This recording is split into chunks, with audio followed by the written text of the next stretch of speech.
അല്ലാഹു സുബ്ഹാനഹു വ തആലയുടെ നിയമ നിർദ്ദേശങ്ങളും വിധിവിലക്കുകളുമെല്ലാം ജീവിതത്തിൻ്റെ രഹസ്യങ്ങളിലും പരസ്യങ്ങളിലും കാത്തു സൂക്ഷിക്കുവാൻ കഠിനമായി പരിശ്രമിക്കണേ എന്ന് ആദ്യമായി എന്നോടെന്ന പോലെ നിങ്ങൾ ഓരോരുത്തരെയും ഓർമ്മപ്പെടുത്തുകയാണ്, വസിയത്ത് ചെയ്യുകയാണ്. റബ്ബ് അനുഗ്രഹിക്കുമാറാകട്ടെ. കിതാബ് തൗഹീദിൻ്റെ 8ാമത്തെ ദർസിലാണ് നമ്മൾ ഓരോരുത്തരും സമ്മേളിച്ചിട്ടുള്ളത്. ആദ്യമായി ഒരു അറിവിൻ്റെ സദസ്സിലിരിക്കുമ്പോൾ അങ്ങേയറ്റത്തെ മര്യാദകൾ കാത്തു സൂക്ഷിച്ച് നിഷ്കളങ്കമായി അള്ളാഹുവിൻ്റെ തൃപ്തി കാംക്ഷിക്കണം, അറിവ് നേടണം, അതനുസരിച്ച് അള്ളാഹുവിനോട് അടുപ്പം സിദ്ധിക്കണം എന്നായിരിക്കണം നമ്മുടെ ഈ ഇരുത്തത്തിൻ്റെ ഉദ്ദേശം. അതല്ലാത്ത ദുനിയവിയായ ഒരു ഉദ്ദേശവും നമുക്കില്ല എന്നുറപ്പ് വരുത്തിക്കൊണ്ട് അള്ളാഹുവിനെ മുന്നിൽ കണ്ടുകൊണ്ട് ഇരിക്കണേ എന്നാണ് ആദ്യമായി ഉണർത്താനുള്ളത്. കിതാബ് തൗഹീദിലെ 1ാമത്തെ അധ്യായത്തിലെ 5ാമത്തെ ആയത്താണ് നമുക്കിനി വിശദീകരിക്കാനുള്ളത്. 1ാമത്തെ അധ്യായത്തിൽ അള്ളാഹു സുബ്ഹാനഹു വ തആല പറയുന്നത് തൗഹീദ് നിർബന്ധമാണ്. ശിർക്ക് നമ്മൾ നമ്മുടെ ജീവിതത്തിൽ നിന്ന് ബഹുദൂരം അകറ്റി നിർത്തേണ്ട ഒന്നാണ് എന്നാണ് 1ാമത്തെ അധ്യായത്തിന്റെ ആകെ ചുരുക്കമെന്ന് പറഞ്ഞാൽ.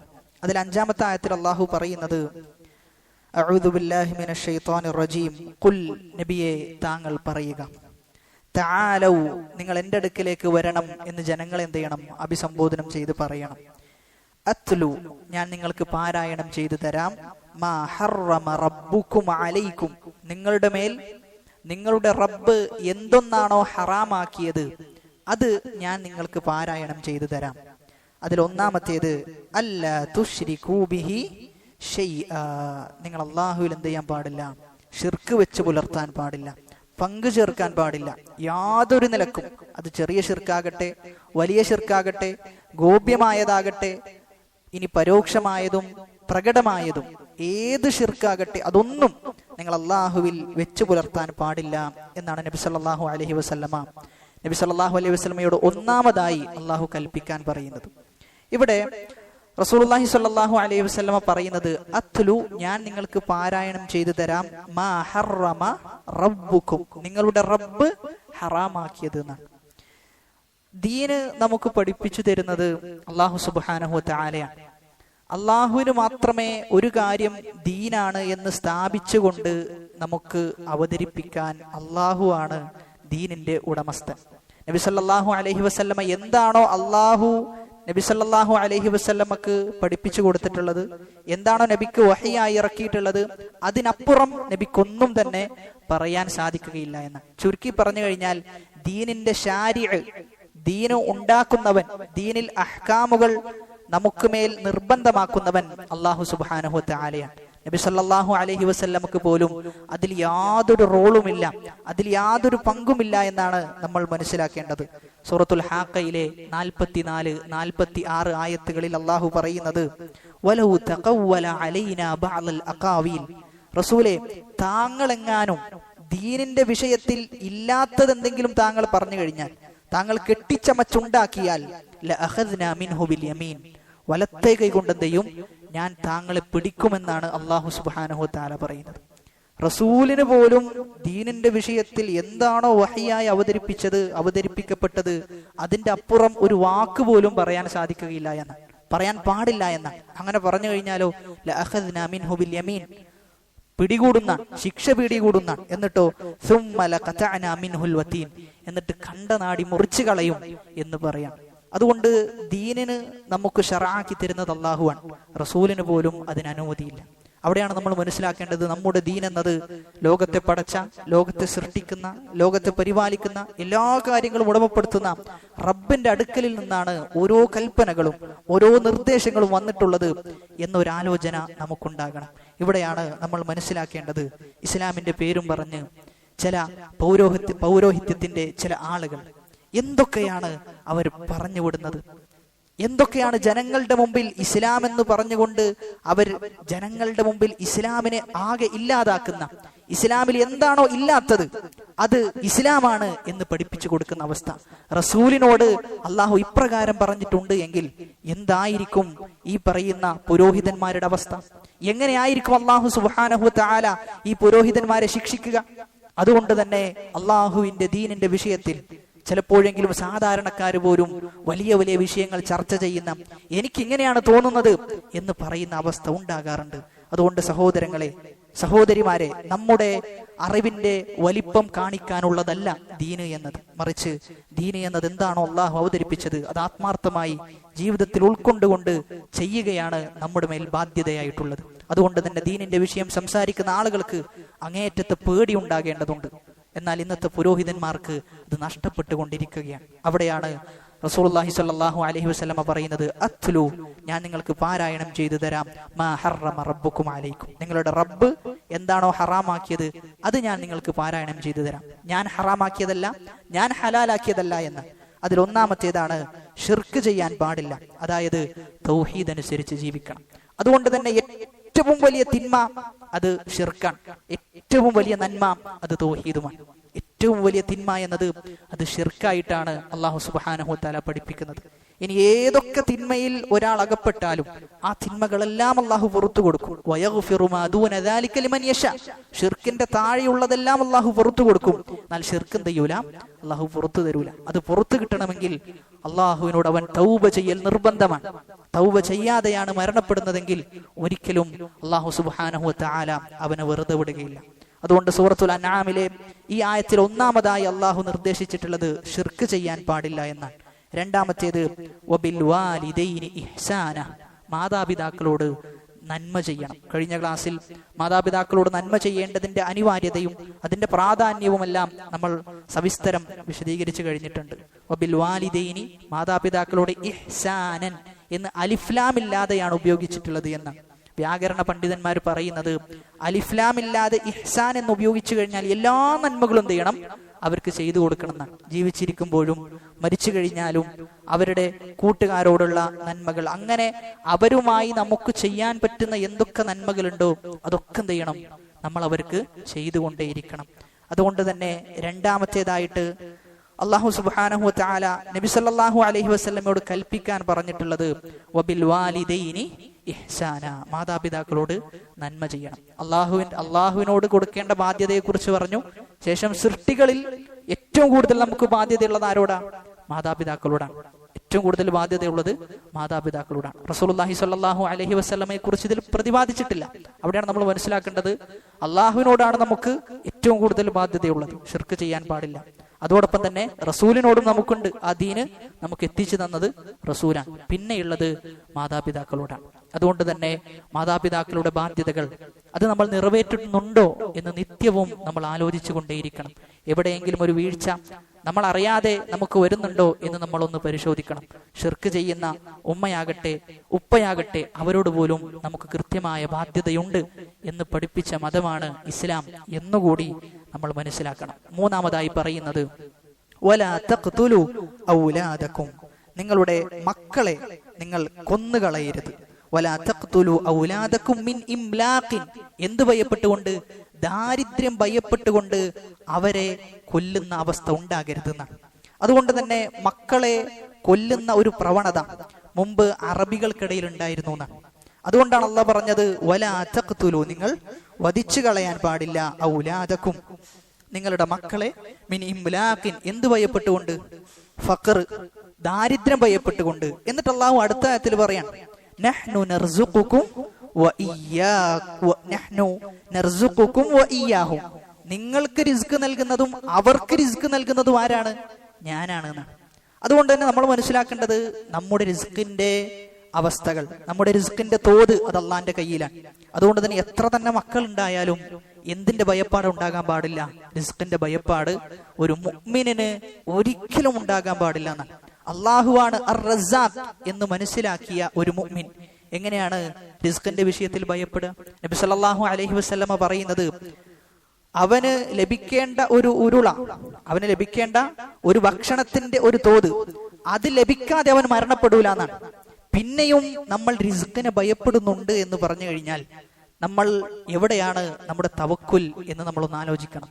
എവിടെയാണ് നമ്മുടെ തൗഹീദ് എന്ന് നമ്മളൊന്ന് ആലോചിക്കണം. അതുകൊണ്ട് റിസ്കിന്റെ വിഷയത്തിൽ യാതൊരുവിധ പേടിയും നമുക്കുണ്ടാകാൻ പാടില്ല.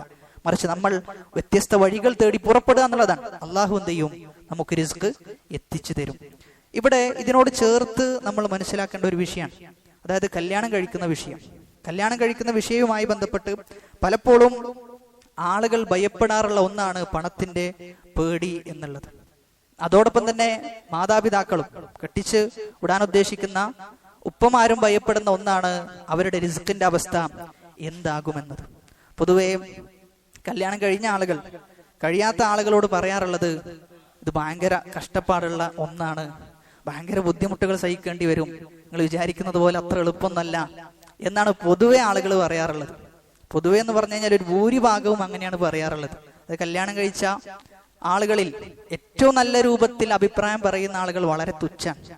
എന്നാൽ എന്താണ് പഠനങ്ങൾ ഈ വിഷയത്തിൽ തെളിയിക്കുന്നത് എന്ന് പരിശോധിച്ചു കഴിഞ്ഞാൽ നമുക്ക് കാര്യങ്ങൾ ഒന്നുകൂടി വ്യക്തമാകും എന്നാണ് നമ്മൾ മനസ്സിലാക്കേണ്ടത്.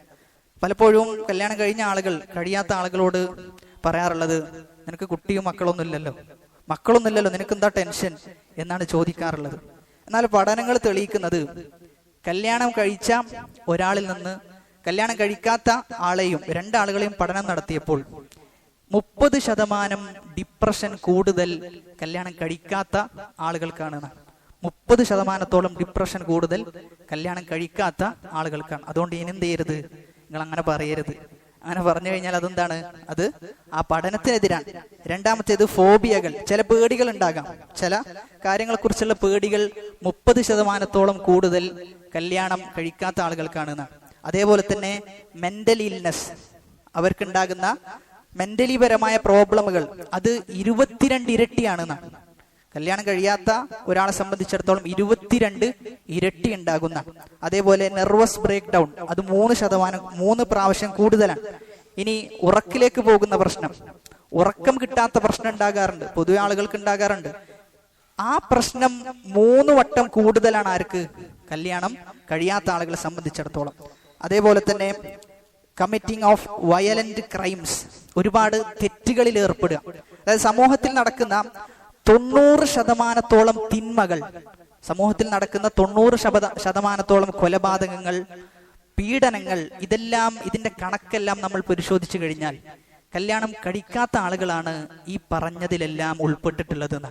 കല്യാണം കഴിക്കാത്ത ആളുകളാണ് ഈ പറഞ്ഞതിലെല്ലാം ഉൾപ്പെട്ടിട്ടുള്ളത് എന്ന് വളരെ കൃത്യമായ പഠനമാണ്. വാഷിംഗ്ടണിലെ DC-യിൽ 1980 ഫെഡറൽ ബ്യൂറോ ഓഫ് ഇൻവെസ്റ്റിഗേഷൻ പുറത്തുവിട്ട ഒരു പഠനമാണ്.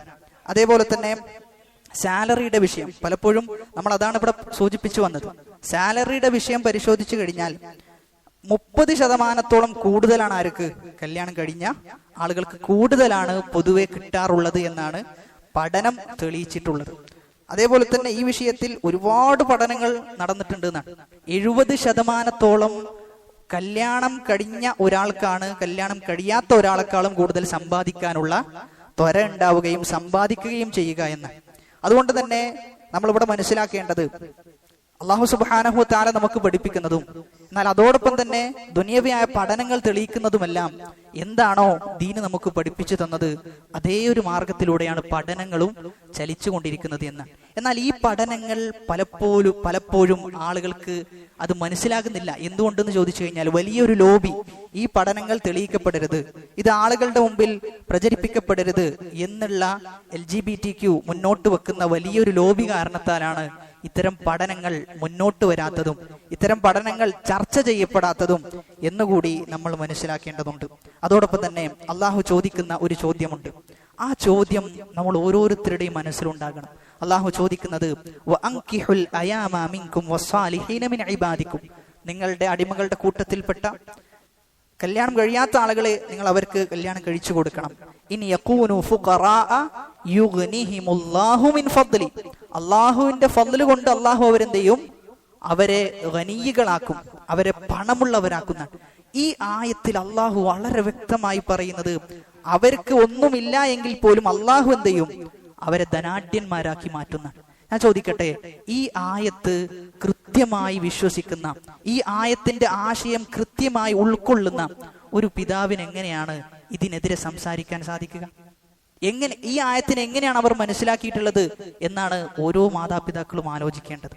അതുകൊണ്ട് തന്നെ അള്ളാഹുവിന്റെ വാഗ്ദാനമാണോ അതല്ല നിങ്ങൾ നിങ്ങളുടെ മനസ്സിൽ കാണുന്ന ചില ആലോചനകൾക്കാണോ ഏറ്റവും ശക്തി കൂടുതൽ എന്ന് നിങ്ങൾ പഠനം നടത്തേണ്ടതുണ്ട് എന്നതിനെക്കുറിച്ച് ഒരു ആലോചന നടത്തണം. അവിടെയാണ് നമ്മൾ മനസ്സിലാക്കേണ്ടത് അള്ളാഹു പറഞ്ഞെടുത്ത് നിൽക്കുക എന്നുള്ളതാണ്.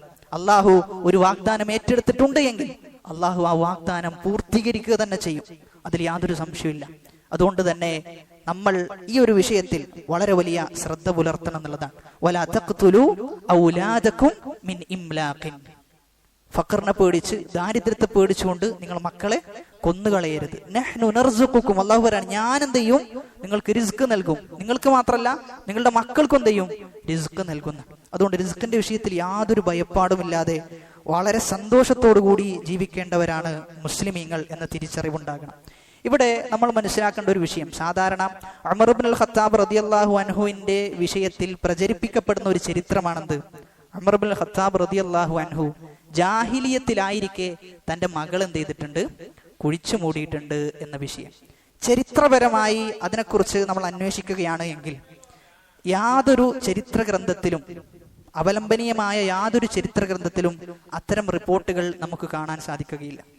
എന്നാൽ ഈ പറയുന്ന ചരിത്രം എങ്ങനെ പ്രചരിപ്പിക്കപ്പെട്ടു, എങ്ങനെ ആളുകൾക്കിടയിൽ ഇത് വ്യാപകമായി എന്ന് അന്വേഷിച്ചാൽ ചില റാഫിലിയാക്കൾ, ഷിയാക്കളായ ആളുകളാണ് ഇത് പ്രചരിപ്പിച്ചതായി നമുക്ക് കാണാൻ സാധിക്കുന്നത്.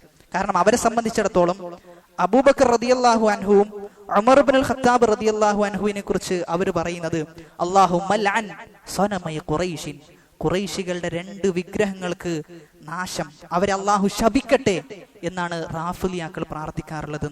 നഊദു ബില്ലാ, അവരുടെ ഷർറിൽ നിന്ന് അള്ളാഹു നമ്മെ കാത്തു രക്ഷിക്കുമാറാകട്ടെ. അബൂബക്കർ റളിയല്ലാഹു അൻഹുവിനെയും ഉമർ ഇബ്നുൽ ഖത്താബ് റളിയല്ലാഹു അൻഹുവിനെ കുറിച്ച് അവർ പ്രാർത്ഥിച്ചതാണ്. അതുകൊണ്ടാണ് ഈ ചരിത്രം എന്ത് ചെയ്തത്, അവർ ജനങ്ങൾക്കിടയിൽ പ്രചരിപ്പിച്ചത്. ഒന്നാമത്തേത് അതാണ് നമ്മൾ മനസ്സിലാക്കേണ്ടത്. രണ്ടാമത്തേത്, ആ സമയത്ത് ബനു അദി ഗോത്രക്കാർക്കിടയിൽ, അതായത് ഉമർ ഇബ്നുൽ ഖത്താബ് റളിയല്ലാഹു അൻഹുവിന്റെ ഗോത്രത്തിൽ ഒരിക്കലും അങ്ങനെയുള്ള ഒരു ആചാരം, കുട്ടികളെ കുഴിച്ചു മൂടാന്നുള്ള ആചാരം അത്തരം വ്യാപകമായിട്ട് എന്ത് ചെയ്തിട്ടില്ല, സംഭവിച്ചിട്ടില്ല എന്നുള്ളതാണ്. അത് മാത്രമല്ല, അതിനുള്ള ഏറ്റവും വലിയ തെളിവെന്താ, ഉമർ ഇബ്നുൽ ഖത്താബ് റളിയല്ലാഹു അൻഹുവിന്റെ മകളാണ് ആര്, ഹഫ്സ റളിയല്ലാഹു അൻഹ. ഹഫ്സ റളിയല്ലാഹു അൻഹ ജനിക്കുന്നത് ജാഹിലിയത്തിനും 5 വർഷം മുമ്പാണ്. ജാഹിലിയത്തിന് 5 വർഷം മുമ്പ്, അതായത് നബി സല്ലല്ലാഹു അലൈഹി വസല്ലമ നബിയായി നിയോഗിതനാകുന്നതിന് 5 വർഷം മുമ്പ്. അങ്ങനെയാണ് എങ്കിൽ ഉമർ റളിയല്ലാഹു കുഴിച്ചു മൂടിയിട്ടുണ്ട് എങ്കിൽ ആരെയും കുഴിച്ചു മൂടണമായിരുന്നു, ഹഫ്സ റളിയല്ലാഹു അൻഹയെയും കുഴിച്ചു മൂടണമായിരുന്നു. പക്ഷെ എന്ത് ചെയ്തിട്ടില്ല, കുഴിച്ചു മൂടിയിട്ടില്ല എന്നാണ് നമ്മൾ മനസ്സിലാക്കേണ്ടത്.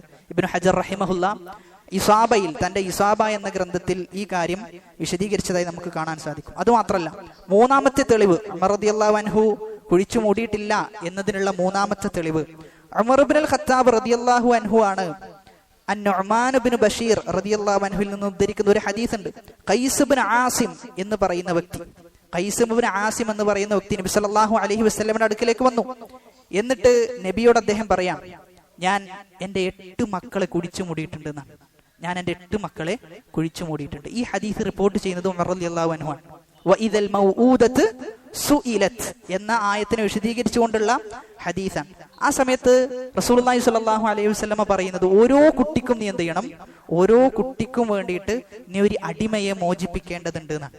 അങ്ങനെ അദ്ദേഹം അത് ചെയ്തു എന്നാണ്. ഇവിടെ ഈ ഹദീസ് ഉദ്ധരിച്ച ഉമർ റളിയല്ലാഹു അൻഹു എന്ത് പറഞ്ഞിട്ടില്ല, ഞാനും അങ്ങനെ ചെയ്തിട്ടുണ്ട് എന്ന് പറഞ്ഞിട്ടില്ല. ഉമർലാൻ അങ്ങനെ ചെയ്തിട്ടുണ്ടെങ്കിൽ എന്ത് ചെയ്യുമായിരുന്നു, ഉമർലാൻ പറയായിരുന്നു, ഞാനാണ് എന്ത് ചെയ്തിട്ടുള്ളത് റസൂല്, ഞാനും അങ്ങനെ ചെയ്തിട്ടുണ്ട്, ഞാൻ എന്താണ് ചെയ്യേണ്ടത് എന്ന് ചോദിക്കുമായിരുന്നു. സഹാബാക്കളെ സംബന്ധിച്ചിടത്തോളം അവരുടെ ജീവിതത്തിൽ എന്ത് പ്രശ്നങ്ങൾ ഉണ്ടായാലും, സുന്നത്തിനെതിരെ എന്ത് കാര്യങ്ങൾ ഉണ്ടായാലും ആദ്യം എന്ത് ചെയ്യും, അവരത് ചോദിക്കാറുണ്ടായിരുന്നു. ഇവിടെ ചോദിച്ചിട്ടില്ല എന്നത് അതിനുള്ള തെളിവാണ്. നാലാമത്തേത്, ഇനി അങ്ങനെ ചെയ്തിട്ടുണ്ട് എന്ന് തന്നെ കൂട്ടാം, ഇനി ചെയ്തിട്ടുണ്ട് എന്ന് തന്നെ കരുതിയാലും അള്ളാഹു സുബ്ഹാനഹു വ തആല അത് എന്ത് ചെയ്തിട്ടുണ്ടാവും, അള്ളാഹു അത് പുറത്തു കൊടുക്കുന്നുള്ളതാണ്. കാരണം എപ്പോ ചെയ്തതാണ്, ജാഹിലിയത്തിൽ ചെയ്തതാണ്, അദ്ദേഹം അറിയാത്ത ഒരു കാലത്ത് ചെയ്തതാണ്. ജാഹിലിയത്തിൽ ഒരാൾ കുഫ്ർ ചെയ്താൽ, അവിശ്വാസം ചെയ്താൽ പോലും അള്ളാഹു എന്ത് ചെയ്യും, അള്ളാഹു പുറത്തു കൊടുക്കും. പക്ഷെ ഇവിടെ ഷിയാക്കൾ അവരുടെ കൃത്യമായ അജണ്ട പ്രകാരം ഉമർ ഇബ്നുൽ ഖത്താബ് റളിയല്ലാഹു അൻഹുവിനെ കുറിച്ച് ഒരു ചെറിയ രൂപത്തിലെങ്കിലും എന്ത് ചെയ്യണം, ഒരു മോശമായ ചിത്രം ആളുകൾക്കിടയിൽ ഉണ്ടാക്കണം എന്നതുകൊണ്ടാണ് ആ ചരിത്രം പലപ്പോഴായി പ്രചരിപ്പിക്കാറുള്ളത്. എന്നാൽ ചില നോവലിസ്റ്റുകാർ, അറബിയിലുള്ള ചില ആളുകൾ എന്ത് ചെയ്തിട്ടുണ്ട്, ഈ വിഷയത്തിൽ ഒരു സംശയം പ്രകടിപ്പിച്ചിട്ടുണ്ട്, അങ്ങനെ ചെയ്തിട്ടുണ്ടോ ഇല്ല എന്നുള്ളത്. അതൊന്നും എന്തല്ല, അതിലൊന്നും യാതൊരു പ്രസക്തിയും ഇല്ല എന്നുള്ളതാണ്. ഉമർ റളിയല്ലാഹു അൻഹു എന്ത് ചെയ്തിട്ടില്ല, അങ്ങനെ ചെയ്തതായി യാതൊരു റിപ്പോർട്ടും, സ്ഥിരപ്പെട്ട യാതൊരു റിപ്പോർട്ടും ആ വിഷയത്തിൽ ഇല്ല എന്നാണ് നമ്മൾ മനസ്സിലാക്കേണ്ടത്. എന്നിട്ട് അല്ലാഹു നാലാമതായ ആയത്തിൽ പറയുന്നത് വലാ തഖറബുൽ ഫവാഹിഷ മാ ളഹറ മിൻഹാ വമാ ബതൻ. വലാ തഖറബുൽ ഫവാഹിഷ മാ ളഹറ മിൻഹാ വമാ ബതൻ. എന്താ ഫവാഹിഷ് എന്ന് പറഞ്ഞു കഴിഞ്ഞാൽ? മ്ലേച്ഛമായ കാര്യങ്ങൾ. മ്ലേച്ഛമായ കാര്യങ്ങൾ. വലാ തഖറബു എന്നാണ് പ്രയോഗിച്ചത്. വലാ തഖറബു സിന, നിങ്ങൾ എന്ത് ചെയ്യരുത്? വ്യഭിചാരത്തിലേക്ക് അടുക്കരുത്. അതേ പ്രയോഗമാണ് ഇവിടെയും പ്രയോഗിച്ചത്. അതായത് ഏത് മ്ലേച്ഛമായ കാര്യം, ഏത് തിന്മയാകട്ടെ, അതിലേക്ക് നിങ്ങൾ ഒരു രൂപത്തിലും അടുക്കരുത് എന്നാണ്. ഒരു രൂപത്തിലും അടുക്കരുത്. അപ്പൊ ഇവിടെ ചെയ്യരുത് എന്നല്ല പറയുന്നത്, മറിച്ച് അടുപ്പം പോലും ഉണ്ടാകാൻ പാടില്ല. അവിടെയാണ് നമ്മൾ മനസ്സിലാക്കേണ്ടത്. പലപ്പോഴും തിന്മയിലേക്ക് ചെന്നുപെടുന്ന ആളുകൾ, അവര് തിന്മയിലേക്ക് എത്തിപ്പെടാറുള്ള ഒന്നാമത്തെ പടി എന്നത് നമുക്ക് എന്താണെന്ന് എന്ത് ചെയ്യാം? ഒന്ന് നോക്കാം, ഒന്ന് പരിശോധിച്ചു നോക്കാം, ഒന്ന് പരീക്ഷിച്ചു നോക്കാം. എന്നിങ്ങനെയുള്ള പിശാചിന്റെ ന്യായങ്ങൾ, ആ ന്യായങ്ങൾ മനസ്സിൽ ഉൾക്കൊണ്ടുകൊണ്ടാണ് എന്ത് ചെയ്യാറുള്ളത്? അങ്ങനെ ചെയ്തു തുടങ്ങും. ഒരു പ്രാവശ്യം ചെയ്യും, പക്ഷെ അത് പിന്നെന്തായി മാറും? വലിയ അഡിക്ഷനുകളിലേക്ക് എത്തിപ്പെടും എന്നുള്ളതാണ്. അങ്ങനെ ഒരുപാട് അഡിക്ഷനുകളിൽ നിന്ന് എന്ത് ചെയ്തിട്ടുണ്ട്? മുസ്ലിം ഉമ്മത്ത് അകപ്പെട്ടു പോയിട്ടുണ്ട്. അല്ലാഹു സുബ്ഹാനഹു വതആല അത്തരം അഡിക്ഷനുകളിൽ നിന്ന് നമ്മെയും നമ്മുടെ കുടുംബാംഗങ്ങളെയും അല്ലാഹു രക്ഷിക്കുമാറാകട്ടെ. അതുകൊണ്ട് തിന്മയുടെ വിഷയം അതീവ ജാഗ്രത ഉണ്ടാകണം. എത്ര ചെറിയ തിന്മയായാലും നമ്മൾ മനസ്സിലാക്കേണ്ടത് നമ്മുടെ സമാധാനത്തെയും അത് കെടുത്തിക്കളയും, നമ്മുടെ സമാധാനം ഇല്ലാതാക്കും. നമ്മൾ ഒരിക്കലും വിചാരിക്കരുത്, ആരും ചെയ്യാതെ നമ്മൾ ചെയ്യുന്ന തിന്മയിൽ നമ്മൾ ആസ്വാദനം കണ്ടെത്തിക്കൊണ്ട് നമ്മൾ ഒരിക്കലും വിചാരിക്കരുത് അത് നമുക്ക് സമാധാനം തരുമെന്നില്ല. ഒരിക്കലുമില്ല. ഒരിക്കലും സമാധാനമല്ല അത് നേടിത്തരിക, മറിച്ച് അസമാധാനമാണ് നമുക്ക് നേടിത്തരിക. അത് മാത്രല്ല, തീരാത്ത ദുഃഖം, തീരാത്ത നിരാശ നമ്മുടെ ജീവിതത്തിൽ എന്ത് ചെയ്യും? എപ്പോഴും ആ തിന്മ ബാക്കിയാക്കും. അതുകൊണ്ട് തന്നെ തിന്മയെ എങ്ങനെയാണ് കാണേണ്ടത് എന്നതിനെ കുറിച്ച് നബി സല്ലല്ലാഹു അലൈഹി വസല്ലമ പറയാൻ, ഇന്നൽ മുഅ്മിന യറാ ദുനൂബഹു കഅന്നഹു ഫീ അസ്ലി ജബലിൻ യഖാഫു അൻ യഖഅ അലൈഹി. അവൻ ഒരു മലഞ്ചെരുവിൽ നിന്നുകൊണ്ട് ആ മലയിലേക്ക് നോക്കിയിട്ട് അവൻ എന്ത് ചെയ്യും? ഒരു തിന്മയെ ആ പർവ്വതത്തിന് സമാനായിട്ടാണ് കാണുന്നത്. ആ പർവ്വതം എന്ത് ചെയ്യും? എന്റെ അടുക്കിലേക്ക് ഇപ്പോൾ അത് പൊട്ടി വീഴാറായിട്ടുണ്ട് എന്നാണ് എന്ത് ചെയ്യുക? അവൻ വിചാരിക്കുകയാണ്. അതുകൊണ്ട് ഏതൊരു ചെറിയ തിന്മയെയും ആ വലുപ്പത്തിൽ എന്ത് ചെയ്യണം? നമ്മൾ കാണണം. അവിടെയാണ് ചില സലഫുകൾ പറഞ്ഞത്, ലാ തൻദുർ ഇലാ സിഗരിൽ ഖതീഅ. തിന്മയുടെ ചെറുപ്പത്തിലേക്കല്ല നീ നോക്കേണ്ടത്, അത് ചെറുതല്ലേ, അതൊക്കെ ഇപ്പൊ ആരാ ചെയ്യാത്തത്? എല്ലാരും ചെയ്യുന്നതല്ലേ, പിന്നെ ഞാൻ ചെയ്താൽ എന്താ? അങ്ങനെയൊന്നും അത്രയൊന്നും സൂക്ഷ്മത പുലർത്തി കഴിഞ്ഞാലൊന്നും നമുക്ക് ജീവിക്കാൻ തന്നെ പറ്റൂല എന്നാണ് ചില ആളുകൾ പറയാ. സലഫുകൾ എന്നിട്ട് പറയാണ്, ഉൻദുർ ഇലാ മൻ അസൈത. നീ ആരെയാണ് ധിക്കരിച്ചത് എന്നാണ് നീ നോക്കേണ്ടത്, മറിച്ച് എന്തല്ല, തിന്മയുടെ ചെറുപ്പത്തിലേക്കല്ല നീ ധിക്കരിക്കുന്നത്, റബ്ബുൽ ഇസ്സത്തായ അള്ളാഹുവിനെയാണ് നീ ധിക്കരിക്കുന്നത് എന്ന ആലോചനയാണ് നിനക്കുണ്ടാകേണ്ടത് എന്ന് പറയാം. തിന്മക്ക് ഒരുപാട് അനന്തരഫലമുണ്ട്. തിന്മ ചെയ്തു കഴിഞ്ഞാൽ ഒരുപാട് അനന്തരഫലം ദുനിയാവിൽ തന്നെ എന്ത് ചെയ്യും? നമ്മൾ ആ അനന്തരഫലം അനുഭവിക്കുന്ന അവസ്ഥ ഉണ്ടാകും. തിന്മ ചെയ്തു കഴിഞ്ഞാലുള്ള അനന്തരഫലത്തെ കുറിച്ച് ഇബ്നുൽ ഖയ്യിം റഹിമഹുല്ല അദ്ദേഹത്തിന്റെ അദ്ദാഉ വദ്ദവാ, രോഗവും ചികിത്സയും എന്ന പുസ്തകത്തിൽ വളരെ വിശദമായി തിന്മ ചെയ്തു കഴിഞ്ഞാൽ ജീവിതത്തിൽ ഉണ്ടാകുന്ന പ്രശ്നങ്ങൾ എന്തൊക്കെയെന്നത് വളരെ വിശദമായിട്ട് വിശദീകരിച്ചിട്ടുണ്ട്. നമ്മൾ എന്തായാലും നിർബന്ധമായും അത് നമ്മൾ വായിച്ചിരിക്കേണ്ട ഒരു പുസ്തകമാണ്. ഒന്നാമതായി വളരെ ചുരുങ്ങിയ ചില തിന്മകളിലൂടെ ഉണ്ടാകുന്ന പ്രശ്നങ്ങളെ കുറിച്ച് മാത്രം പറയാം. ഒന്നാമതായി നമ്മൾ മനസ്സിലാക്കേണ്ടത് നമ്മുടെ സമാധാനം നഷ്ടപ്പെടും എന്നുള്ളതാണ്. വമൻ അഅറദ അൻ ദിക്രി ഫഇന്ന ലഹു മഈശതൻ ളങ്ക. എന്റെ ദിക്റിനെ തൊട്ട്, എന്റെ സ്മരണയെ തൊട്ട് ആരാണോ അകന്നു നിൽക്കുന്നത് അവർക്ക് കുടുസായ ജീവിതം ഉണ്ട് എന്നാണ്. അവർക്ക് വളരെ കുടുസായ ജീവിതമുണ്ട്. അതിന്റെ നേർ വിപരീതം എന്താ? ആരെങ്കിലും അള്ളാഹുവിനെ ഓർത്തു കഴിഞ്ഞാൽ ഏറ്റവും സമാധാനമായ ജീവിതമാണ് അവർക്ക് ലഭിക്കുക എന്നാണ്. അതുകൊണ്ട് സമാധാനമാണോ, സന്തോഷമാണോ, സൗഭാഗ്യമാണോ നമ്മൾ ആഗ്രഹിക്കുന്നത് എങ്കിൽ നമ്മൾ നന്മകൾ ചെയ്യണം. തിന്മയിൽ നിന്ന് ബഹുദൂരം വിട്ടു നിൽക്കണം. തിന്മയിൽ ഏതെങ്കിലും ഒരു സഹോദരൻ അകപ്പെട്ടാൽ അവനോട് വളരെ നസീഹത്തോടു കൂടി എന്ത് ചെയ്യണം? പറഞ്ഞു കൊടുക്കണം. ആ തിന്മയുടെ അനന്തരഫലത്തെക്കുറിച്ച്, അത് ചെയ്തു കഴിഞ്ഞാൽ ഉണ്ടാകുന്ന പ്രശ്നത്തെക്കുറിച്ചെല്ലാം വളരെ നസീഹത്തോടു കൂടി പറഞ്ഞു കൊടുക്കണം. കാരണം ആളുകൾ തിന്മയിലേക്ക് പോകാനുള്ള കാരണങ്ങൾ എന്ത് ചെയ്യാണ്? വർദ്ധിച്ചുകൊണ്ടിരിക്കാൻ. സഹാബാക്കളെ സംബന്ധിച്ചിടത്തോളം തിന്മയിലേക്ക് പോകാനുള്ള കാരണങ്ങൾ അന്വേഷിച്ചു കഴിഞ്ഞാൽ വളരെ കുറവാണ്. എന്നാൽ ഇന്നോ തിന്മയിലേക്ക് പോകാനുള്ള അവസരങ്ങളാണ് കൂടുതൽ, നന്മയിലേക്കുള്ള അവസരങ്ങൾ കുറഞ്ഞു വരികയാണ്. അവിടെയാണ് ചില സലഫി ഉലമാക്കൾ പറയാറുള്ളത്, ഒരാൾ തെറ്റിക്കഴിഞ്ഞാൽ, ഒരാൾ യഥാർത്ഥ പാതയിൽ നിന്ന് വ്യതിചലിച്ച് മറ്റൊരു പാതയിലേക്ക്, വളരെ മോശമായ അവസ്ഥയിലേക്ക് എത്തിക്കഴിഞ്ഞാൽ നീ എന്ത് ചെയ്യണ്ട? അത്ഭുതപ്പെടേണ്ടതില്ല എന്നാണ്. ഒരാൾ തെറ്റിക്കഴിഞ്ഞാൽ നീ അത്ഭുതപ്പെടേണ്ടതില്ല. മറിച്ച് നീ എപ്പോഴാണ് അത്ഭുതപ്പെടേണ്ടത്? ഒരാൾ ഇസ്തിഖാമത്തോടുകൂടി ദീനിൽ അടിയുറച്ച് വളരെ കൃത്യമായി ജീവിക്കുകയാണെങ്കിൽ നീ അത്ഭുതപ്പെട്ടോ, ഓൻ എങ്ങനെയാണ് ഈ ഒരു അവസരത്തിലും ഈ ഒരു ഫിത്നയുടെ കാലഘട്ടത്തിലും ഇത്ര സുന്ദരമായി ദീനിന്റെ അധ്യാപനങ്ങളെല്ലാം എങ്ങനെ പാലിച്ച് ജീവിക്കുന്നു എന്ന് കണ്ടുകൊണ്ട് നീ അത്ഭുതപ്പെട്ടോ എന്നാണ് പറയുന്നത്. അതുകൊണ്ട് തന്നെ തിന്മ സമാധാനത്തെ കെടുത്തിക്കളയും എന്നെന്ത് ചെയ്യണം? നമ്മൾ നമ്മുടെ മനസ്സിൽ എഴുതി വെക്കണം.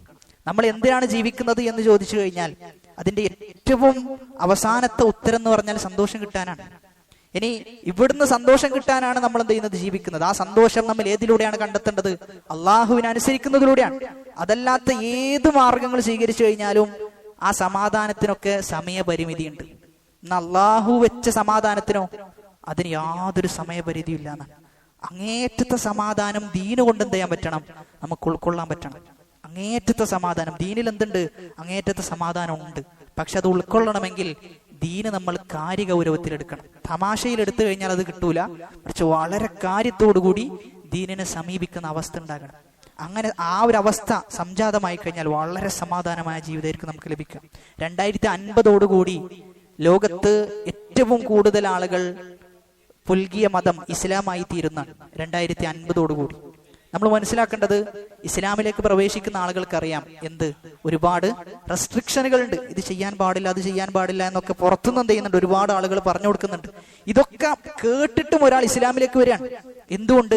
അതിലെന്തുണ്ട്? അതിൽ ഒരു സമാധാനം ഉണ്ട് എന്നുള്ളതാണ്. ഇതിന്റെ ഇടക്ക് ഒരു ഇസ്ലാം സ്വീകരിച്ച ഒരു വ്യക്തി, ഓസ്ട്രേലിയയിൽ നിന്ന് ഇസ്ലാം സ്വീകരിച്ച വ്യക്തി, അദ്ദേഹത്തിന്റെ അനുഭവം പങ്കുവെക്കുന്നത് അദ്ദേഹത്തിന് 6 നൈറ്റ് ക്ലബ്ബുകൾ ഉണ്ടായിരുന്നു എന്നാണ്. 6 നൈറ്റ് ക്ലബ്ബുകളാണ്. ഒരു നൈറ്റ് ക്ലബ്ബിൽ തന്നെ അദ്ദേഹത്തിന് ലക്ഷങ്ങളാണ് ലഭിക്കുക. ലക്ഷങ്ങളും കോടികളുമാണ് അദ്ദേഹത്തിന് ലഭിക്കുക. 6 എണ്ണം അങ്ങനെ ഉണ്ടായിരുന്നു എന്നാണ്.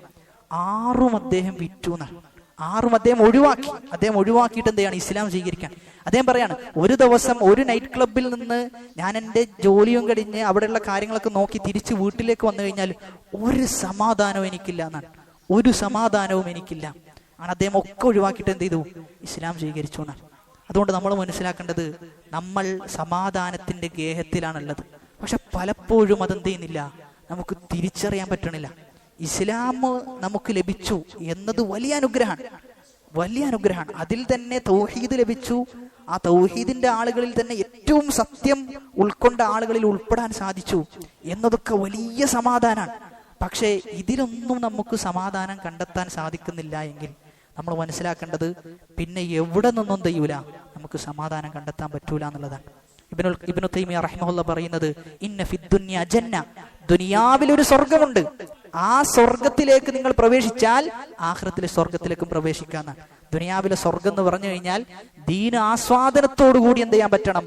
നമുക്ക് ആ ദീനനുസരിച്ച് ജീവിക്കാൻ പറ്റണം. രണ്ടാമത്തേത്, തിന്മകൾ ചെയ്തു കഴിഞ്ഞാൽ കാര്യങ്ങളെല്ലാം പ്രയാസത്തിലാകും.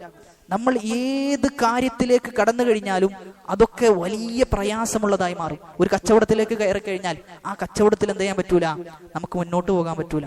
ഒരു പരീക്ഷയാണ് നമുക്ക് വരുന്നതെങ്കിൽ ആ പരീക്ഷയിൽ നമുക്ക് ഉയർന്ന മാർക്കുകൾ നേടാൻ പറ്റൂല. ഇങ്ങനെ നോക്കിക്കഴിഞ്ഞാൽ തിന്മകൾ ചെയ്യുന്നതോടുകൂടി കാര്യങ്ങൾ പ്രയാസമുള്ളതായി മാറും. ചിലപ്പോഴെങ്കിലും ചില ആളുകൾ വിചാരിക്കാറുണ്ട്, എനിക്കെന്താ ഇങ്ങനെ, എവിടെ പോയി കഴിഞ്ഞാലും പരാജയമാണല്ലോ എന്ന് ചില ആളുകൾ സ്വന്തം ആത്മഗതം ചെയ്യാറുണ്ട്. അല്ലാഹു സുബ്ഹാനഹു വ തആല പറയുന്നത്, വമൻ യത്തഖില്ലാഹ യജ്അൽ ലഹു മഖ്റജൻ, ആരെങ്കിലും അല്ലാഹുവിനെ സൂക്ഷിച്ചു കഴിഞ്ഞാൽ അവൻ അല്ലാഹു വഴികൾ തുറന്നു കൊടുക്കുന്നതാണ്. അവിടെ മഖ്റജൻ എന്ന് ഉപയോഗിച്ചത് നെക്കിറയായിട്ടാണ്, അലിഫ്ലാം ഇല്ലാതെയാണ്. അതിന്റെ അർത്ഥം വ്യത്യസ്ത വഴികൾ എന്ത് ചെയ്യും? അവന് തുറന്നു കൊടുക്കുന്നതാണ്. വയർസുഖുഹു മിൻ ഹൈസു ലാ യഹ്തസിബ്, അവൻ ഉദ്ദേശിക്കാത്ത രൂപത്തിൽ എന്ത് ചെയ്യും? അവന് റിസ്ക് വന്നു ചേരും. എന്നാൽ ഈ ആയത്തിന്റെ നേർ വിപരീതം എന്താ? അള്ളാഹുവിനെ ഒരാൾ സൂക്ഷിച്ചില്ല എങ്കിലോ അവന്റെ എല്ലാ കാര്യങ്ങളും എന്ത് ചെയ്യും? കൊടുസായി മാറുന്നുള്ളതാണ്. എല്ലാ കാര്യങ്ങളും കൊടുസായി മാറും. അതുകൊണ്ട് കാര്യങ്ങൾ ഏറ്റവും കൂടുതൽ എളുപ്പമാകുക തഖ്വ കൊണ്ടാണ്.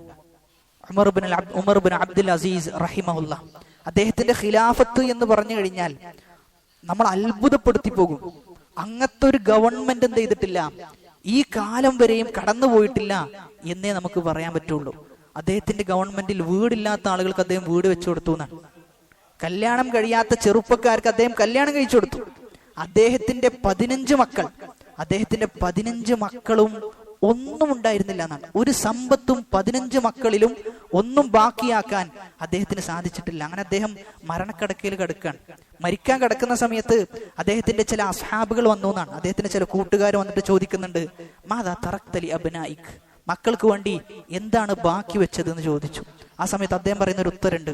ഓരോ മാതാപിതാക്കളും മനസ്സിലാക്കേണ്ടത്, ആ ഒരു ഉത്തരം നമുക്ക് കൊടുക്കാൻ പറ്റുകയാണെങ്കിൽ ഒരു പിതാവെന്ന നിലയിൽ, ഒരു മാതാവെന്ന നിലയിൽ നമ്മൾ വിജയം കൈവരിച്ചവരാണ്.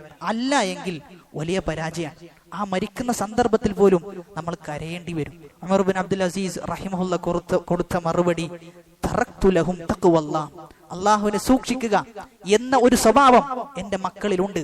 അതാണ് ഞാൻ അവർക്ക് ഉപേക്ഷ വെച്ചിട്ടുള്ളത് എന്ന്. എന്നിട്ട് അദ്ദേഹം പറയുന്നുണ്ട്, ഇൻ കാനൂ അബ്റാറൻ ഫല്ലാഹു യതവല്ല സാലിഹീൻ. അദ്ദേഹത്തിന്റെ തഖ്വയുടെ ആഴം നമുക്ക് മനസ്സിലാകും. അദ്ദേഹം പറയുന്നത്, എന്റെ മക്കൾ നന്മ ചെയ്യുന്നവരാണ് എങ്കിൽ, സാലിഹീങ്ങളാണ് എങ്കിൽ ഞാൻ എന്തിനു ഭയപ്പെടണം? അള്ളാഹു ഏറ്റെടുക്കും. സാലിഹീങ്ങളുടെ വിഷയം അള്ളാഹു ഏറ്റെടുക്കാന്ന് പറഞ്ഞതാണ്. പിന്നെ ഞാൻ എന്തിനാ ഭയപ്പെടേണ്ടത്? വഇൻ കാനൂ ഫുജ്ജാറൻ ഫലൻ ഉഈനഹും ബിമാലി അലൽ ഫുജൂർ. അദ്ദേഹം പറയാണ്, അവർ തെമ്മാടികളാണ് എങ്കിൽ ഞാൻ എന്തിന് എന്റെ പണം അവർക്ക് കൊടുത്ത് അവർ തെമ്മാടിത്തത്തിൽ കഴിയണം? ഞാൻ ഒരിക്കലും എന്ത് ചെയ്യൂല, അങ്ങനെ ചെയ്യൂല എന്നാണ്. വളരെ വലിയ അർത്ഥവത്തായ വാക്കുകളാണ്. അവിടെയാണ് നമ്മൾ മനസ്സിലാക്കേണ്ടത്, തഖ്വ അവരുടെ ജീവിതത്തിൽ എന്ത് ചെയ്യാൻ പറ്റണം? നമ്മുടെ ജീവിതം കൊണ്ട് കാണിച്ചു കൊടുക്കാൻ നമുക്ക് പറ്റണം. നമ്മുടെ ജീവിതം കൊണ്ട് നമുക്ക് കാണിച്ചു കൊടുക്കാൻ പറ്റണം. അതുകൊണ്ട് നമ്മൾ ബാക്കി വെച്ചു പോകുന്നതിൽ, മക്കൾക്ക് വേണ്ടി ബാക്കി വെച്ചു പോകേണ്ടത് തഖ്വയാണ്, അള്ളാഹുവിനോടുള്ള സൂക്ഷ്മതയാണ്. നമ്മുടെ ഓരോ ഇടപാടുകളിലും, ഓരോ സംസാരത്തിലും, ഓരോ പ്രവർത്തനത്തിലും അവർക്ക് കാണാൻ പറ്റണം, എന്റെ ഉപ്പയുടെ തഖ്വയാണ് ഇത്, എന്റെ ഉപ്പ ഇന്ന കാര്യങ്ങളിൽ സൂക്ഷ്മത ഉണ്ടായിട്ടുണ്ട്, ഉമ്മാക്ക് ഉണ്ടായിട്ടുണ്ട് എന്ന് അവർക്ക് പറയാൻ പറ്റണം. അതുകൊണ്ട് രണ്ടാമതായി, കാര്യങ്ങൾ എളുപ്പമായി കിട്ടാൻ വേണ്ടി നമ്മൾ നമ്മുടെ ജീവിതത്തിൽ ഉൾക്കൊള്ളേണ്ടത് തഖ്വ എന്ന വിശേഷണമാണ്. മൂന്നാമത്തേത്, തിന്മകൾ ചെയ്തു കഴിഞ്ഞാൽ തടയപ്പെടുന്നത് ഉപജീവന മാർഗം തടയപ്പെടും. റിസ്ക് ലഭിക്കാത്ത അവസ്ഥ ഉണ്ടാകും. ചില ഹദീസുകളിൽ നമുക്ക് ഈ പറയുന്ന വിഷയം നബി സല്ലല്ലാഹു അലൈഹി വസല്ലമയിൽ നിന്ന് തന്നെ ഉദ്ധരിക്കപ്പെട്ടു വന്നതായി കാണാൻ പറ്റും. ആരെങ്കിലും ഒരാൾ തിന്മ ചെയ്തു കഴിഞ്ഞാൽ അവന്റെ റിസ്ക് എന്ത് ചെയ്യും? തടയപ്പെടും എന്നുള്ളതാണ്. ഹിശാം ഇബ്നു അബ്ദുൽ മലിക് എന്ന ഭരണാധികാരി, അദ്ദേഹം തന്റെ മക്കൾക്ക് വേണ്ടി ബാക്കി വെച്ചത് 1,00,000 ദീനാറുകളാണെന്ന്. 1,00,000 ദീനാർ ബാക്കി വെച്ചുകൊണ്ടാണ് അദ്ദേഹം മരണപ്പെടുന്നത്. പക്ഷെ അദ്ദേഹം എന്ത് ബാക്കി വെച്ചിട്ടില്ല? മക്കളുടെ ജീവിതത്തിൽ തഖ്വയോ അള്ളാഹുവിനോടുള്ള ഭയമോ ദീനീ ബോധമോ ഒന്നും തന്നെ മക്കളിൽ അദ്ദേഹം ബാക്കി വെച്ചു പോയിട്ടില്ല. അങ്ങനെ 20 വർഷത്തിന് ശേഷം ചരിത്ര പണ്ഡിതന്മാർ പറയാൻ, ചരിത്രകാരായ പണ്ഡിതന്മാർ രേഖപ്പെടുത്താണ്, ഉമർ ഇബ്നു അബ്ദുൽ അസീസിന്റെ മക്കൾ വലിയ കുതിരകളിൽ സഞ്ചരിക്കാൻ, വലിയ വലിയ കുതിരകളിൽ, വിലപിടിപ്പുള്ള കുതിരകളിൽ അതിന് ജീനി ധരിപ്പിച്ച്, നല്ല വസ്ത്രം ധരിപ്പിച്ച് അതിൽ ഉമർ ഇബ്നു അബ്ദുൽ അസീസിന്റെ മക്കൾ എന്ത് ചെയ്യുന്നുണ്ട്? ധനാഢ്യരായി അവരതിൽ സഞ്ചരിക്കുന്നുണ്ട് എന്നാണ്. എന്നാൽ ഹിശാം ഇബ്നു അബ്ദുൽ മലിക്, അദ്ദേഹത്തിന്റെ മക്കളാകട്ടെ, അബൂ ജഅഫർ അൽ മൻസൂർ എന്ന് പറയുന്ന ഭരണാധികാരിയുടെ കാലഘട്ടത്തിൽ അദ്ദേഹത്തിന്റെ മക്കൾ പള്ളിയുടെ വരാന്തയിൽ നിൽക്കുകയാണ്. പള്ളിയുടെ വരാന്തയിൽ ഇരു കൈകളും നീട്ടിയിട്ട് അവർ ചോദിക്കാണ്, മിൻ മാലില്ലാഹി യാ ഇബാദല്ലാഹ്, അള്ളാഹുവിന്റെ അടിമകളെ, എന്തെങ്കിലും പണം തേണം, ഞങ്ങൾക്ക് നൽകണം. ഒന്നുമില്ല, കയ്യിലൊന്നുമില്ല, എന്തെങ്കിലും നൽകണം. ഫഹാദാ ഹുവ ഹിർമാനുർ റിസ്ഖ്, ഇതാണ് റിസ്ക് തടയപ്പെടുക എന്ന് പറഞ്ഞു കഴിഞ്ഞാൽ. അതുകൊണ്ട് തന്നെ നമ്മൾ മനസ്സിലാക്കേണ്ടത്, തിന്മകളാണോ ജീവിതത്തിൽ ചെയ്യുന്നത്, റിസ്ക് തടയപ്പെടും, റിസ്ക് ലഭിക്കാത്ത അവസ്ഥ ഉണ്ടാകും. എന്നാൽ ഏറ്റവും കൂടുതൽ നമുക്ക് റിസ്ക് ലഭിക്കുക ഈമാനുണ്ടോ, അതോടൊപ്പം തന്നെ തഖ്വയുണ്ടോ, തൗഹീദ് ഉണ്ടോ, ഏറ്റവും നല്ല റിസ്ക് നമുക്ക് ലഭിക്കുന്ന അതിന് ഏറ്റവും വലിയ ഉദാഹരണമാണ് ഉമർ ഇബ്നു അബ്ദുൽ അസീസ് റഹിമഹുല്ലയുടെ ജീവിതത്തിലൂടെ നമ്മൾ നേടിയെടുക്കേണ്ടത്. അഞ്ചാമതായിട്ട് അല്ലാഹു സുബ്ഹാനഹു വ തആല നബിയോട് പറയാൻ വേണ്ടി പറയുന്നത്, വലാ തഖ്തുലുൻ നഫ്സല്ലതി ഹറമല്ലാഹു ഇല്ലാ ബിൽ ഹഖ്, ന്യായമായി കൊണ്ടല്ലാതെ ഒരു നഫ്സിനെയും വധിച്ചു കളയാൻ പാടില്ല എന്നാണ്. ഒരാളെയും കൊല്ലരുത് എന്നാണ്. ഒരു മുസ്ലിം രാജ്യത്ത് ജീവിക്കുന്ന ഒരു അമുസ്ലിം, ആ അമുസ്ലിമിനെ കൊല്ലുന്നതിനെ കുറിച്ച് നബി സല്ലല്ലാഹു അലൈഹി വസല്ലമ പറയുന്നത്, ലം യുരിഹ് റായിഹത്തൽ ജന്ന, അവൻ സ്വർഗത്തിലെ പരിമളം ചെയ്യൂല, അവന് ലഭിക്കൂല എന്നാണ്. കാരണം ഈ അമുസ്ലിം ജീവിക്കുന്നത് എങ്ങനെയാണ്? അവന് ദിമ്മിയാണ്. അവൻ മുസ്ലിം ഭരണാധികാരിയുടെ കീഴിൽ അവരുടെ അടുക്കൽ ജീവിക്കുന്ന ഒരു അമുസ്ലിമിനെ കൊല്ലാൻ പാടില്ല എന്ന് പഠിപ്പിക്കുന്നു. മൻ ഖതല നഫ്സൻ ബിഗൈരി നഫ്സിൻ ഔ ഫസാദിൻ ഫിൽ അർദി ഫകഅന്നമാ ഖതല അന്നാസ ജമീഅ, ഒരു നഫ്സിനെ കൊന്നാൽ എല്ലാ ആളുകളെയും കൊന്നതുപോലെയാണ്. ഒരാളെ കൊന്നാൽ എല്ലാ ആളുകളെയും കൊന്നതുപോലെയാണ്. ഇത്രയും വലിയ ആശയം ഉൾക്കൊള്ളുന്ന ആയത്ത് ഏതെങ്കിലും ഒരു മതത്തിന്, ഏതെങ്കിലും ഒരു മതഗ്രന്ഥത്തിന് പറയാൻ സാധിക്കുമോ എന്ന് ചോദിച്ചാൽ ഖുർആനിനല്ലാതെ മറ്റൊരു വേദഗ്രന്ഥത്തിന് വാദിക്കാൻ പറ്റൂല എന്നുള്ളതാണ്. അത്രയും സൗന്ദര്യമാണ്, അത്രയും മാനവികതയുടെ ഏറ്റവും വലിയ ഉദാഹരണമാണ് വിശുദ്ധ ഖുർആൻ. ഒരു നഫ്സിനെയും എന്ത് ചെയ്യാൻ പാടില്ല, ന്യായമായിട്ടല്ലാതെ വധിക്കാൻ പാടില്ല. അവിടെ തന്നെ ഖുർആൻ സ്വീകരിച്ച നിലപാട് മധ്യമമായ നിലപാടാണ്. എന്നാൽ ന്യായമായിട്ട് എന്ത് ചെയ്യണം, കൊല്ലണം. ഒരാൾ കൊല്ലപ്പെട്ടാൽ അപ്പുറത്ത് എന്ത് ചെയ്യണം, കൊല്ലപ്പെടുന്ന അവസ്ഥ ഉണ്ടാകണം. അല്ലെങ്കിൽ ഭൂമിയിൽ എന്ത് ചെയ്യും, ഫിത്തന ഉണ്ടാകും. ഇന്ന് നമ്മൾ നാട്ടിൽ പരിശോധിച്ച് നോക്കിയേ, എത്ര ആളുകൾ വധിക്കപ്പെടുന്നു. ഒരാളെ വധിച്ചു കഴിഞ്ഞാൽ തിരിച്ചെന്ത് ചെയ്യൂല, അങ്ങനെയുള്ള ഒരു ശിക്ഷയും ഉണ്ടാവുകയില്ല എന്ന ഒരു പേടിയുമില്ലാതെ എന്ത് ചെയ്യുന്നു, ഒരുപാട് ആളുകൾ കൊല ചെയ്യപ്പെടുന്നു. എന്നാൽ അതിന്റെ കമന്റുകളിൽ ചില ആളുകൾ കൊല്ലപ്പെടുന്ന ചില വാർത്തകൾ പ്രചരിപ്പിക്കപ്പെടുമ്പോൾ, അങ്ങനെ ചില വാർത്തകൾ നമ്മുടെ ഇടയിൽ പ്രചരിക്കുന്ന സമയത്ത് ചില കമന്റുകൾ നമ്മളൊന്ന് വായിച്ചു നോക്കിയാൽ നമുക്ക് മനസ്സിലാകും. സൗദിയിലുള്ള ശിക്ഷ എന്ത് ചെയ്യണം, ഇവിടെ കൊണ്ടുവരണമെന്നാണ്. ഇസ്ലാം വെച്ച ശിക്ഷ എന്ത് ചെയ്യണം, ഇവിടെ കൊണ്ടുവരണമെന്നാണ്. അവിടെയാണ് നമ്മൾ പറയുന്നത് ഫിത്രത്ത് എന്ത് ചെയ്യും, ചില സമയത്ത് ഫിത്രത്ത് പുറത്തേക്ക് വരുന്നുള്ളതാണ്. അതുകൊണ്ട് തന്നെ നമ്മൾ എപ്പോഴും മനസ്സിലാക്കേണ്ടത്, ഒരു വഴി തെറ്റിപ്പോയ ഒരു അഹ്ലുൽ ബിദ്അയിലേക്ക് തെറ്റിയ വഴിയിലൂടെ സഞ്ചരിക്കുന്ന ഒരാളെ നമ്മൾ എങ്ങനെയാണ് ഉണർത്തേണ്ടതെന്ന് ചോദിച്ചു കഴിഞ്ഞാൽ അവന്റെ ഫിത്രത്തിലേക്കാണ് എന്ത് ചെയ്യേണ്ടത്, നമ്മൾ ചോദ്യങ്ങൾ ചോദിക്കേണ്ടത്. അവന്റെ ഫിത്രത്തിലേക്ക് എന്ത് ചെയ്യണം, ചോദ്യങ്ങൾ ചോദിച്ചുകൊണ്ടേയിരിക്കണം. അപ്പൊ ഫിത്രത്ത് എന്ത് ചെയ്യും, പുറത്തേക്ക് വരുന്നുള്ളത്. അത് ജനങ്ങളുടെ ഫിത്രത്താണ്. ദീന് എന്നത്, അള്ളാഹുവിന്റെ മതം എന്നത് ഫിത്രത്തിന്റെ മതമാണ്. ജനങ്ങളുടെ ഉള്ളിൽ അന്തർലീനമായിട്ടുള്ള മതമാണ്. ആ മതത്തിൽ നിന്നും തെറ്റിപ്പോകാതിരിക്കാൻ വേണ്ടിയിട്ടാണ് ആരയച്ചത്, പ്രവാചകന്മാരെ അയക്കുകയുണ്ടായത്. ആറാമതായിട്ട് പറയുന്നത് വലാ തഖറബു മാലൽ യതീമി ഇല്ലാ ബില്ലതി ഹിയ അഹ്സൻ ഹത്താ യബ്ലുഗ അശുദ്ധ. യതീമിന്റെ ധനത്തോട് പറഞ്ഞു വന്നത് ആറാമത്തെ കൽപ്പനയാണ്.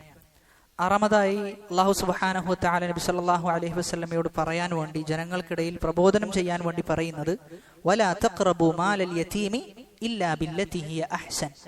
നിങ്ങളെങ്ങാനും ഒരു യതീമിനെ അവന്റെ ധനത്തിൽ നിങ്ങൾക്ക് കൈകാര്യമുണ്ട് എങ്കിൽ ഏറ്റവും നല്ല രൂപത്തിലല്ലാതെ, ഏറ്റവും നല്ല മാർഗത്തിലല്ലാതെ എന്ത് ചെയ്യാൻ പാടില്ല, ആ യതീമിന്റെ ധനം നിങ്ങൾ കളയാൻ പാടില്ല എന്നാണ്, ചെലവഴിക്കാൻ പാടില്ല. ഇനി ചെലവഴിക്കുകയാണെങ്കിൽ തന്നെ എങ്ങനെയാണ് ചെലവഴിക്കേണ്ടത്, ഏറ്റവും നല്ല മാർഗത്തിലാണ്. ചില ആളുകൾ എന്ത് ചെയ്യും, യതീമിന്റെ പണമെടുത്ത് അതിൽ നിന്ന് അവർക്ക് ഇഷ്ടമുള്ള രൂപത്തിൽ അവർ ചെലവഴിക്കും. ഒരിക്കലും പാടില്ല എന്നാണ്. യതീമിനെ സംരക്ഷിക്കേണ്ട ആളുകളാണ് നമ്മൾ. യതീമിന്റെ കൂടെ നിൽക്കേണ്ട, യതീമിനൊരു താങ്ങും തണലുമായിട്ട് എന്ത് ചെയ്യേണ്ടതുണ്ട്, നമ്മൾ മാറേണ്ടതുണ്ട്. അലം യജിദിക യതീമൻ ഫആവ. അല്ലാഹു പറയാൻ, നബി സല്ലല്ലാഹു അലൈഹി വസല്ലമയെ താങ്കളെ ഞാൻ യതീമായി കാണുകയും എന്നാൽ എന്ത് ചെയ്തു, ഫആവ, അല്ലാഹു അഭയം കൊടുത്തു എന്നാണ്. അല്ലാഹു സുബ്ഹാനഹു വ തആല നബിക്ക് അഭയം കൊടുത്തു. യതീമിന്റെ വിഷയത്തിൽ നബി സല്ലല്ലാഹു അലൈഹി വസല്ലം ഒരുപാട് ഹദീസുകളിൽ പറഞ്ഞിട്ടുണ്ട്, ഞാനും യതീമും ഏറ്റവും അടുപ്പത്തിലായിരിക്കുന്ന. അതുകൊണ്ട് തന്നെ ഒരു കച്ചവടത്തിന് നമ്മൾ ഇറങ്ങുകയാണ് എങ്കിൽ ആ കച്ചവടത്തിന് പണം ഇറക്കുമ്പോൾ ഏറ്റവും ലാഭമുള്ള കച്ചവടത്തിനാണ് എന്ത് ചെയ്യേണ്ടത്, നമ്മൾ യതീമിന്റെ പണത്തിൽ ചെലവഴിക്കേണ്ടത് എന്ന്. അതേ സമയത്ത് കച്ചവടം ഹറാമാണെങ്കിലോ അതിൽ നമ്മൾ പണം നിക്ഷേപിക്കാനും പാടില്ല. ഏതുവരെ, ഹത്താ യബ്ലുഗ അശുദ്ധ. യതീമിന് പണമൊക്കെ കൈകാര്യം ചെയ്യാൻ പറ്റുന്ന ആ ഒരു പ്രായം വരെയും അദ്ദേഹത്തിന്റെ യതീമിന്റെ പണം വളരെ സൂക്ഷ്മതയോടുകൂടിയിട്ടേ കൈകാര്യം ചെയ്യാൻ പാടുള്ളൂ എന്നാണ്. പണത്തിന്റെ വിഷയത്തിലുള്ള സൂക്ഷ്മതയും യതീമിനെ സംരക്ഷിക്കേണ്ടതിന്റെ പ്രാധാന്യവുമാണ് എന്ത് ചെയ്യുന്നത്, അല്ലാഹു സുബ്ഹാനഹു വ തആല നമുക്ക് പറഞ്ഞു തരുന്നുള്ളത്. ഇനി അടുത്തത് ഏഴാമത്തേത് വളരെയധികം ശ്രദ്ധിക്കേണ്ട വിഷയമാണ്. വഔഫുൽ കൈല വൽ മീസാന ബിൽ ഖിസ്ത്. നിങ്ങൾ നീതിപൂർവം അളവും തൂക്കവും തികച്ചു കൊടുക്കണം എന്നാണ്. നീതിപൂർവമായിരിക്കണം. അളവിൽ ഒരു രൂപത്തിലുള്ള കൃത്രിമത്വവും ചെയ്യാൻ പാടില്ല. തൂക്കത്തിലും എന്താണോ നമ്മൾ വിലയായി കൊടുക്കുന്നത് ആ വിലക്ക് തുല്യമായ പ്രോഡക്റ്റും എന്ത് ചെയ്യാൻ പറ്റണം, നമുക്ക് നൽകാൻ പറ്റണം എന്നാണ്. അളവിലും തൂക്കത്തിലും കൃത്രിമം വരുത്തുന്ന വിഷയത്തിൽ ഒരു സൂറത്ത് തന്നെ എന്ത് ചെയ്തിട്ടുണ്ട്, അവതരിപ്പിക്കപ്പെട്ടിട്ടുണ്ട്. ഏതാണത്? സൂറത്തുൽ മുത്തഫിഫീൻ. വൈലുൻ ലിൽ മുത്തഫിഫീൻ. അളവിലും തൂക്കത്തിലും കൃത്രിമം കാണിക്കുന്ന ആളുകൾക്ക് നാശം എന്നാണ്, ഒരു നശിച്ച് തൊലഞ്ഞു പോകട്ടെ എന്നാണ്. എന്നിട്ടോ അല്ലദീന ഇദക്താലു അലന്നാസി യസ്തൗഫൂൻ.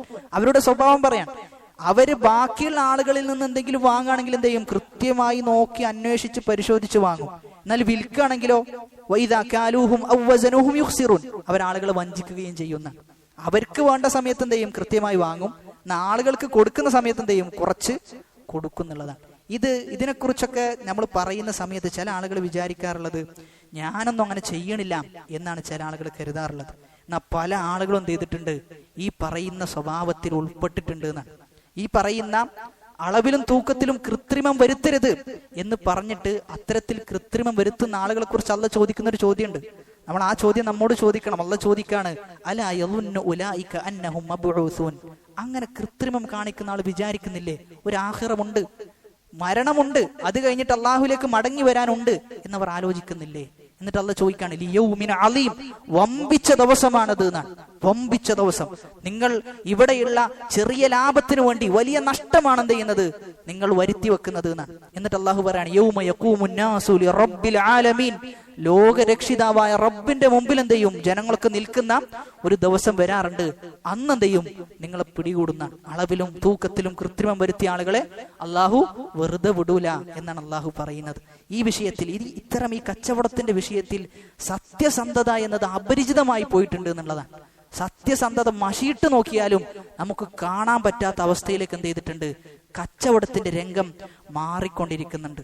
അവിടെയാണ് നമ്മൾ മനസ്സിലാക്കേണ്ടത്, നമ്മുടെ ബാധ്യതകൾ നമ്മൾ കൃത്യമായിട്ട് എന്ത് ചെയ്യണം, കൊടുക്കണം. റസൂലുള്ളാഹി സ്വല്ലല്ലാഹു അലൈഹി വസല്ലമ പറയുന്നത്, വറജുലുൻ ഇസ്തഅജറ അജീറൻ ഫസ്തൗഫാ മിൻഹു വലം യുഅതി അജ്റ. ഖിയാമത്ത് നാളിൽ റസൂൽ എന്ത് ചെയ്യും, ചില ആളുകളോട് തർക്കിക്കുന്ന, ചില ആളുകൾക്കെതിരെ നബി സല്ലല്ലാഹു അലൈഹി വസല്ലം നിൽക്കുന്ന. ആരെക്കുറിച്ചാ അത് പറഞ്ഞത്?